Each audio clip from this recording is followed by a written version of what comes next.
Okay, இந்த MT4 MT5ல வந்து இந்த ட்ரேட் மேனேஜர் பத்தி ஒரு சிலர் வந்து கேள்விப்பட்டிருப்பீங்க.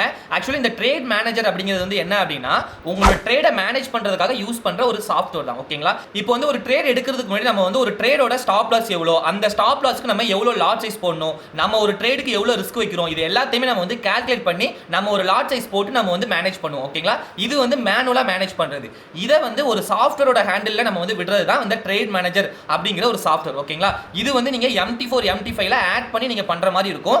நீங்க ஒரு ட்ரேடுக்கு எவ்வளவு ரிஸ்க் எடுக்கணும் அப்படிங்கறத அதுல போட்டுட்டு அண்ட் உங்களோட ஸ்டாப் லாஸ் போட்டீங்க அப்படின்னா அது எவ்வளவு லாட் எடுக்கணும் அப்படிங்கறது முதற்கொண்டு நமக்கு வந்து அதிலே வந்துடும். ஓகேங்களா? சோ இது வந்து ஒவ்வொரு ட்ரேட் மேனேஜர் ஒவ்வொரு மாதிரி இருக்கும். சோ ட்ரேட் மேனேஜர்ல இது மட்டும் கிடையாது, நிறைய விஷயங்களை கண்ட்ரோல் பண்ணலாம். ஒரு நாளைக்கு நீங்க வந்து இவ்வளவுதான் லாஸ் பண்ணணும், அந்த லாஸை வந்து அதுல போட்டுட்டீங்க அப்படின்னா அதுக்கு மேல உங்களால ட்ரேட் வந்து எடுக்க முடியாது. சோ நீங்க இது உங்களுக்கே தெரியாம ட்ரேட் எடுக்கிறீங்க அப்படின்னாலும் அந்த ட்ரேட் வந்து பிளேஸ் ஆகாது. இந்த மாதிரி நிறைய விஷயங்கள் வந்து இந்த ட்ரேட் மேனேஜர்ல இருக்குது. ஃபுல் வீடியோ தேவைப்படுது அப்படின்னா கீழே கமெண்ட் பண்ணுங்க, நான் அதுக்கு ஒரு ஃபுல் வீடியோ வந்து கண்டிப்பா